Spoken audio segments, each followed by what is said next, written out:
Hello दोस्तों, कैसे हैं? गुड मॉर्निंग सभी को। आज आपके सामने एक ऐसे शख्स को ला रहे हैं जो हिंदी के बहुत ही बड़े विद्वान हैं। आप लोगों ने हमारे बैच में पहले कुछ पढ़ा भी है उनसे, का नाम है सुनील मौर्य सर। ठीक है, आइए हम उनका वेलकम करते हैं। सुनील मौर्य सर, आइए। हेलो दोस्तों, कैसे हैं आप लोग? आइए अब इनसे हिंदी पढ़ने का खैरियत है, एंजॉय कीजिए। अच्छा लाइक कम होता है।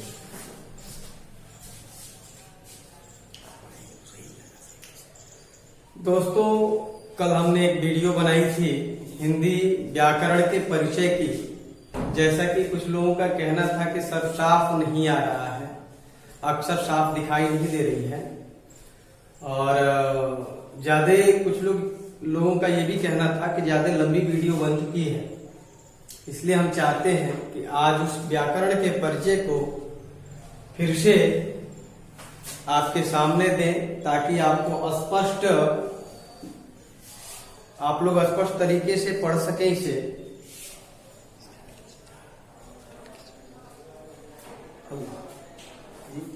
ठीक है, तो हो गया। तो देखिए, यहाँ पे हम आपके हिंदी व्याकरण के परिचय को बताएंगे और इस बोर्ड पे पूरा स्पष्ट दिखाई देगा। यहाँ तक की शिकायत थी कि मेरी आवाज भी थोड़ी बहुत स्लो थी, तो ऐसा नहीं है, आज सब कुछ आपको क्लियर मिलेगा।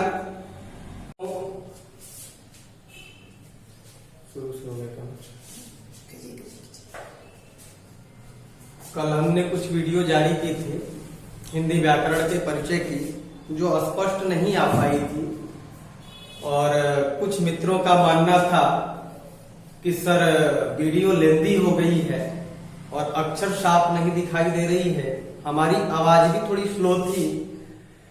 तो चलिए उस चीज को हम एक बार फिर से दोहरा देते हैं, और आप लोग ध्यान से इसको लिखिएगा। वीडियो को रोक करके लिखना, नोट्स बनाना, ये आपकी जिम्मेदारी है, क्योंकि नोट्स ही सफलता का कारण बनता है। तो उस चीज को हम दोहराते हैं, उस चैप्टर को दोहराते हैं। तो सबसे पहले हमें फोकस करना है हिंदी व्याकरण पर। हिंदी व्याकरण के अंतर्गत कौन कौन से पार्ट्स आते हैं, उनको आपको अध्ययन करना है। तो चलिए आइए हम लिखते हैं हिंदी व्याकरण।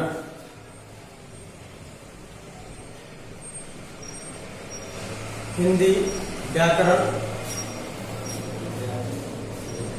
अब आते हैं यहाँ पे, सबसे पहले हम व्याकरण की बात करते हैं। तो उसको व्याकरण होता क्या है?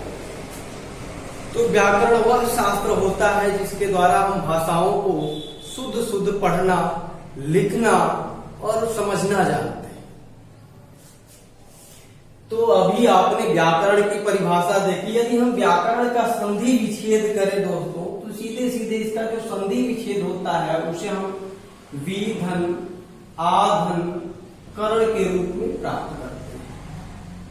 तो यहां आपने देखा कि इस कर्ण शब्द के साथ दो दो प्रकार के उपसर्ग मिल रहे हैं, यहां पर जोड़े गए हैं। हो सकता है कि आने वाले समय में आपसे क्वेश्चन कर दे कि निम्नलिखित में से ऐसा कौन सा शब्द है जिसमें दो दो उपसर्ग लगे हुए हैं। तो आपको ध्यान देना पड़ेगा, वो कौन सा शब्द है? व्याकरण। आइए हम व्याकरण के अंतर्गत देखते हैं कि कितने चैप्टर्स आते हैं। तो सबसे पहले हम उसको लिखेंगे, एक डायग्राम बनाते हैं और डायग्राम के माध्यम से आपको आपके सामने प्रस्तुत करेंगे। जो पहला चैप्टर होता है दोस्तों, वो वर्ण विचार के नाम से जाना जाता है, वर्ण विचार। दोस्तों, दूसरा जो चैप्टर होता है वो शब्द विचार के नाम से जाना जाता है, शब्द विचार। जो तीसरा चैप्टर होता है दोस्तों, वो वाक्य विचार के नाम से जाना जाता है। उसे हम क्या कहते हैं दोस्तों? वाक्य विचार कहते हैं। तो ये तीन प्रकार के चैप्टर आप पढ़ रहे हैं हिंदी व्याकरण के अंतर्गत। तो अब हम बारी बारी से करके हर एक पार्ट का अध्ययन करेंगे। व्याकरण के मूलतः व्याकरण के ये तीन ही चैप्टर पाए जाते हैं, वर्ण विचार, शब्द विचार, वाक्य विचार। वर्ण विचार में क्या होता है दोस्तों? वर्ण विचार में हम वर्णों के बारे में अध्ययन करते हैं, शब्द विचार में हम शब्दों का अध्ययन करते हैं और वाक्य विचार में हम वाक्यों का अध्ययन करते हैं। तो इस तरीके से हम सबसे पहले जो वर्ण विचार है उस पे चर्चा करेंगे। इसके बाद हम आहिस्ते आहिस्ते अगले भाग पे जाएंगे और हर भाग के बारे में बताएंगे कि हर भाग के अंतर्गत कौन कौन से चैप्टर आते हैं। तो सबसे पहले हम लेते हैं वर्ण विचार। तो दोस्तों वर्ण विचार के अंतर्गत जो आने वाले पार्ट्स होते हैं वो दो पार्ट्स होते हैं मुख्यतः वर्ण विचार के अंतर्गत आने वाले। पहला पार्ट जो होता है दोस्तों वो स्वर के रूप में जाना जाता है। दूसरा पार्ट जो होता है दोस्तों वो व्यंजन के रूप में जाना जाता है। पहला पार्ट स्वर के रूप में और दूसरा पार्ट दोस्तों व्यंजन के रूप में जाना जाता है।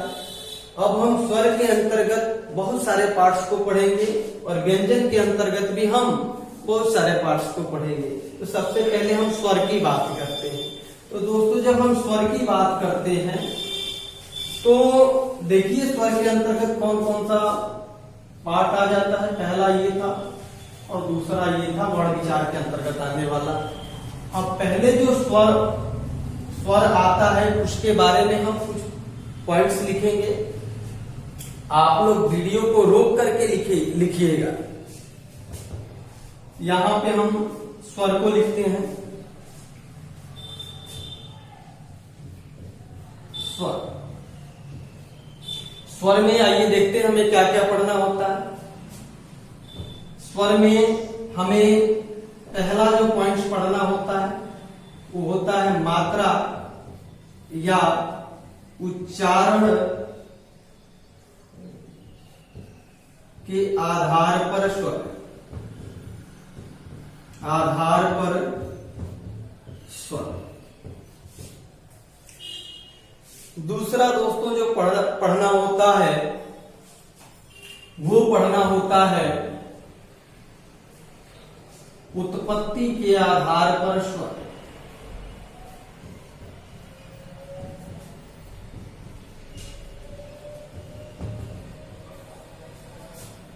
तीसरा जो पॉइंट्स पढ़ना होता है दोस्तों वो पढ़ना होता है जीव के आधार पर स्वर। क्या पढ़ेंगे हम? जीव के आधार पर हम स्वर को पढ़ते हैं। दोस्तों हम जीव के आधार पर स्वर को पढ़ते हैं। इसके बाद वाला जो पॉइंट पढ़ते हैं हम वो पढ़ते हैं मुख द्वार खुलने के आधार पर स्वर। खुलने के आधार पर स्वर। तो दोस्तों आपने यहां तक नोट कर लिया हो, नहीं नोट किए हैं तो वीडियो को रोक करके आप लोग नोट करें। इसके बाद में इसके और कुछ पॉइंट्स आते हैं जो मैं मिटा के लिख रहा हूं, स्वर के अंतर्गत ही आएंगे। जस्ट नीचे मैं लिख रहा हूं होठ की स्थिति के आधार पर स्वर। इसका अगला पॉइंट आता है दोस्तों होठ की स्थिति के आधार पर स्वर। आधार पर स्वर। दोस्तों हमें ये पढ़ना होता है। फिर इसका जो अगला पॉइंट पढ़ते हैं दोस्तों वो पढ़ते हैं उच्चारण स्थान के आधार पर स्वर। जब हम इसका अध्ययन कर लेते हैं तब हम व्यंजन के पार्ट पर जाते हैं और फिर व्यंजन को ही ऐसे ही कई पार्टों में विभाजित करके पढ़ते हैं। तो दोस्तों यहाँ तक हो गया। स्वर के बारे में आप लोग भी नोट करते चलिए। इसके आगे मैं फिर व्यंजन को बताने वाला हूं। तो हो गया, चलिए हम मिटाते हैं इसको। अब दोस्तों हम व्यंजन की बात करते हैं। तो जब व्यंजन की बात करते हैं तो इसके भी बहुत सारे पार्ट्स होते हैं। तो सबसे पहला पॉइंट जो होता है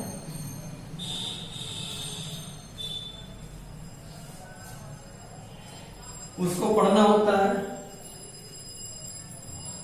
मूल रूप से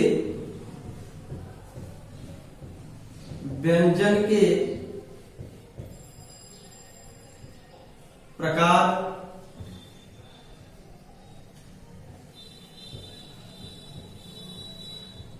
मूल रूप से व्यंजन के प्रकार पढ़ेंगे।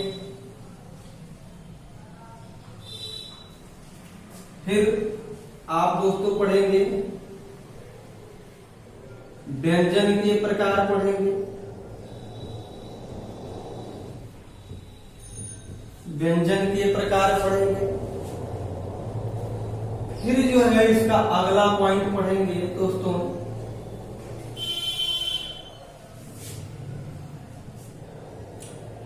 स्वर तंत्रिका, स्वर तंत्रिका जिसको हम नाद कहते हैं,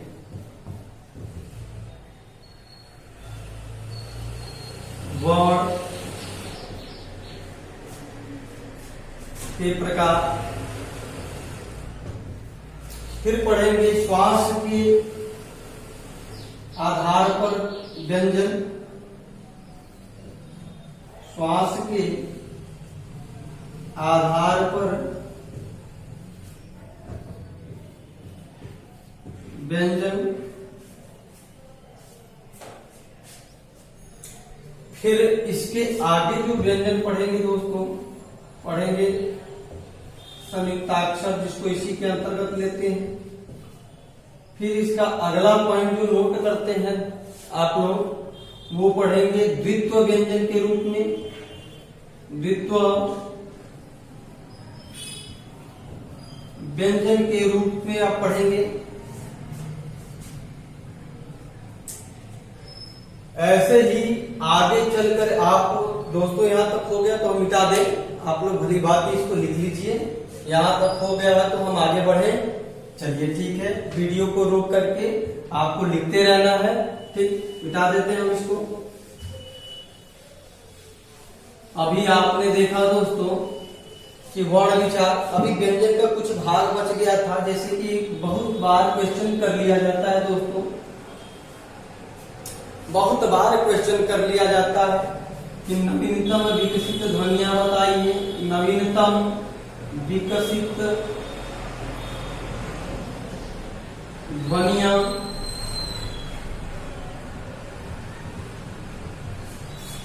या क्वेश्चन कर लिया जाता है आगत ध्वनियां,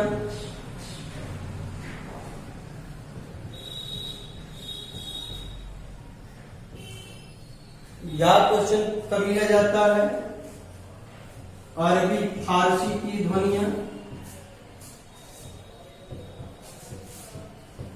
अरबी फारसी की ध्वनियां।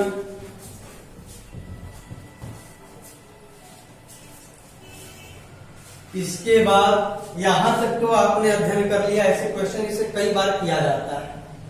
ठीक है, तो इसको आप लोग नोट कर लीजिए व्यंजन के अंतर्गत। अब यहां तक मिटा देते हैं। मिटाने के बाद अब हम शब्द विचार पर आते हैं। अब हम शब्द विचार पर आते हैं और शब्द विचार, वर्ण विचार के बाद हम शब्द विचार पे आते हैं। देखते हैं शब्द विचार में क्या क्या आता है। देखिए, जो इस शब्द विचार के अंतर्गत जो पहला भाग आप पढ़ते हैं, उत्पत्ति के आधार पर शब्द, ये पहला भाग। दूसरा भाग हम पढ़ते हैं रचना, बनावट, रचना, बनावट या व्युत्पत्ति के आधार पर शब्द। तीसरा पाठ हम लोग पढ़ते हैं रूपया प्रयोग के आधार पर शब्द। तीसरा पढ़ते हैं हम अर्थ के आधार पर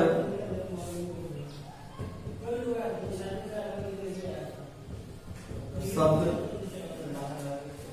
चौथा पढ़ते हैं हम शब्द संरचना की इकाई। शब्द संरचना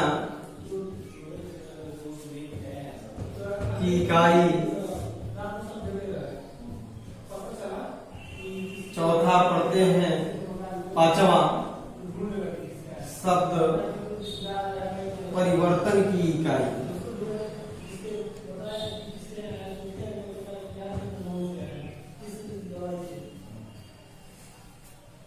तो शब्द के बारे में इतना सारा पढ़ना होता है दोस्तों।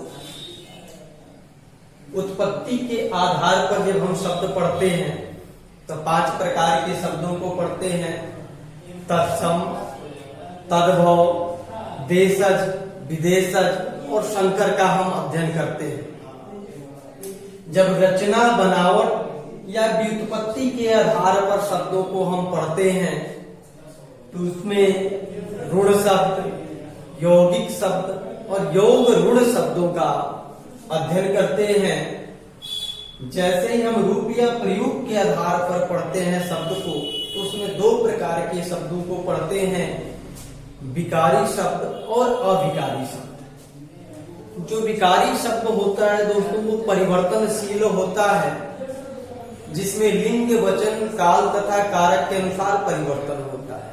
तो यदि जिन शब्दों में लिंग, वचन, काल, कारक के अनुसार परिवर्तन हो जाए उन्हें ही विकारी शब्द कहते हैं, लेकिन जिन शब्दों में परिवर्तन ना हो उन्हें हम अविकारी शब्द कहते हैं। तो आइए देखते हैं विकारी शब्द के अंतर्गत कौन कौन सा भाग आता है। तो संज्ञा, सर्वनाम, क्रिया, विशेषण, ये 4 शब्द जो होते हैं विकारी शब्द के अंतर्गत आते हैं।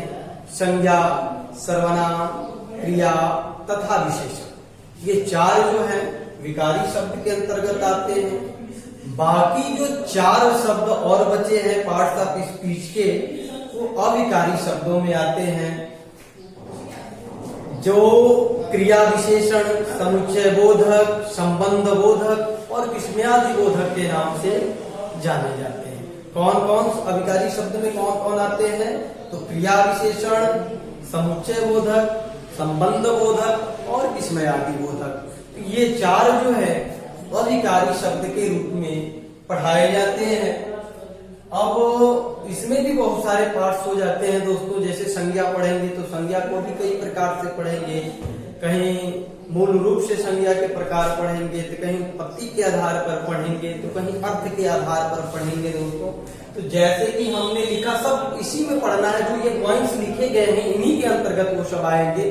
तो जब मैं आपकी क्लास लूंगा चैप्टर वाइज तो इसी के अकॉर्डिंग मुझे पढ़ाना है, और जब मैं इसको ओपन करूंगा, जब मैं पढ़ाना स्टार्ट करूंगा तो उसमें हर एक पार्ट का विस्तार से वर्णन होगा।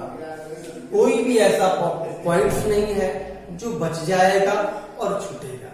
जितना अभी तक हमने बताया, वैसे सर्वनाम पढ़ेंगे तो बहुत सारे पार्ट्स होते हैं, क्रिया के भी बहुत सारे पार्ट्स होते हैं, विशेषण को भी पढ़ना होता है, बहुत सारे पार्ट्स होते हैं।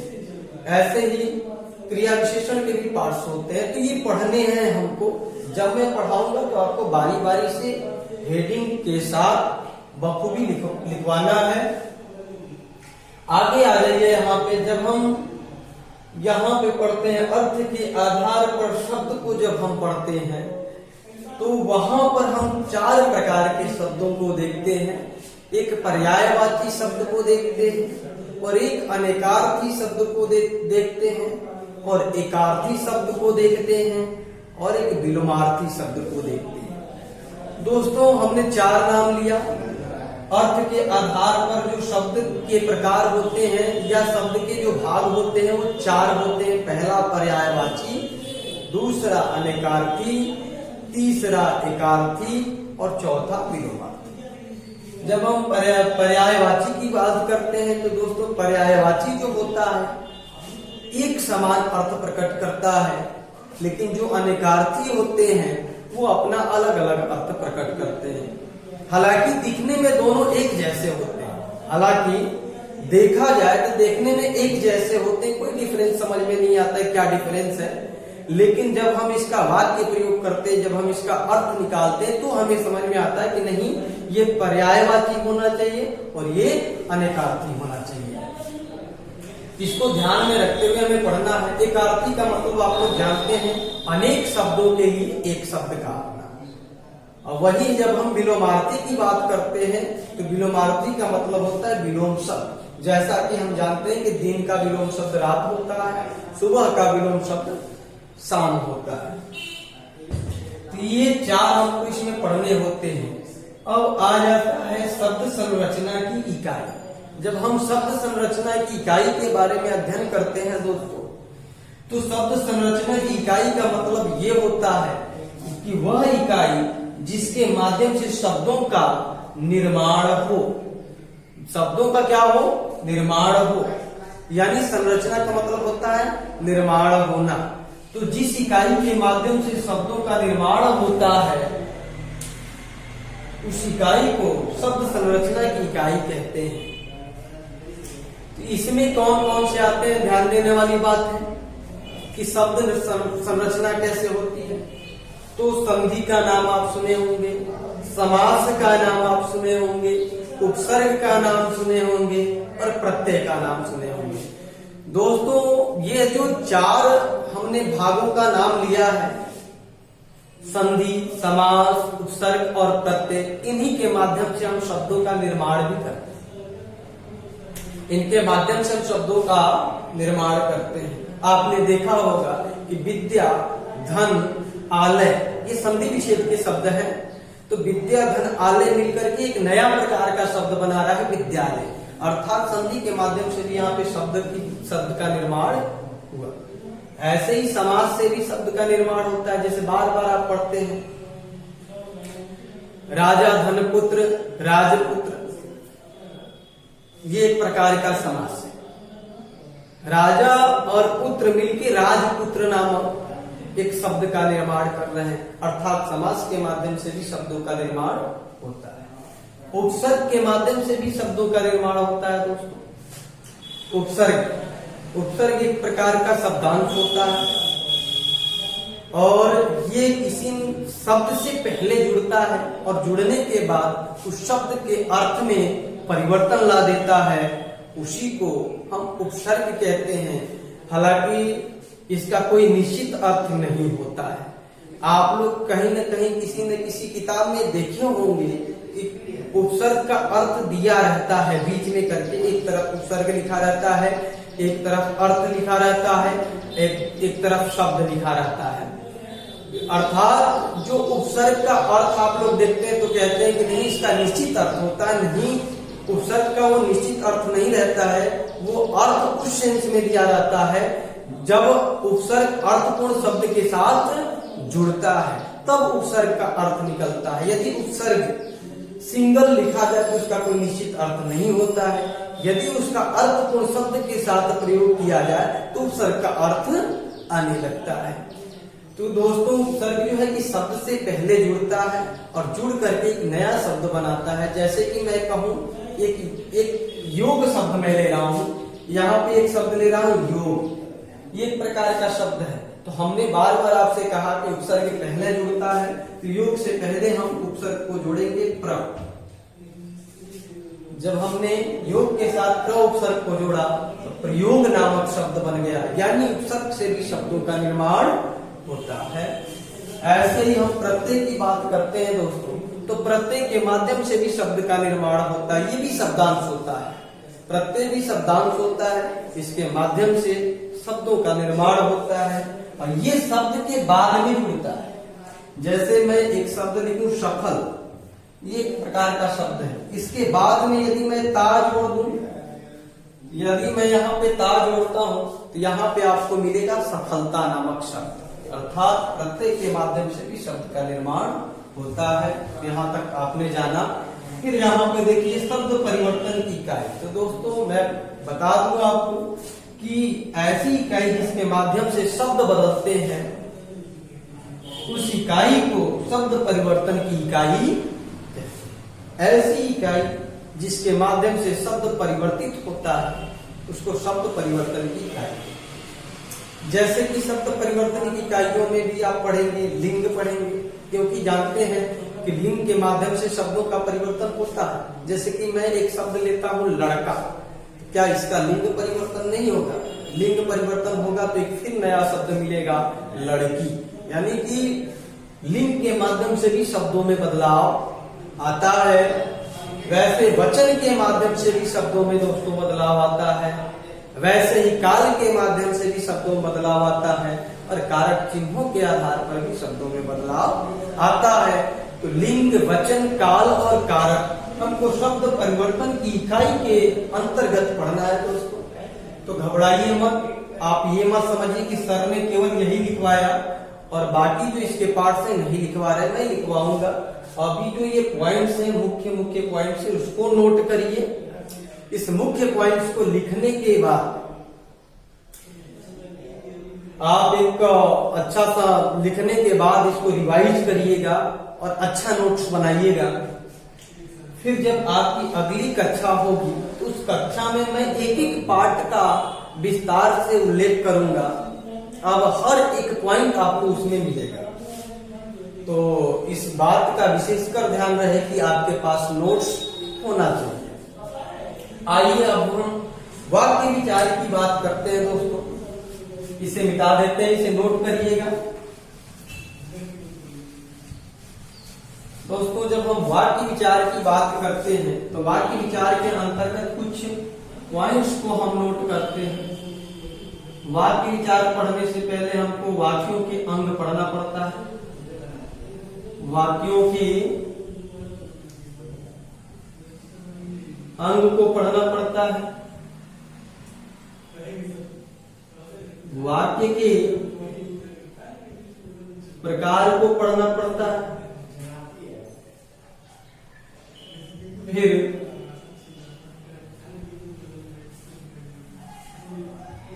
पदबंध पढ़ना पड़ता है।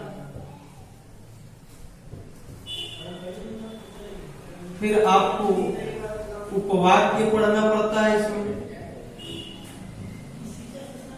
फिर वाक्य अशुद्धि का अध्ययन करना पड़ता है।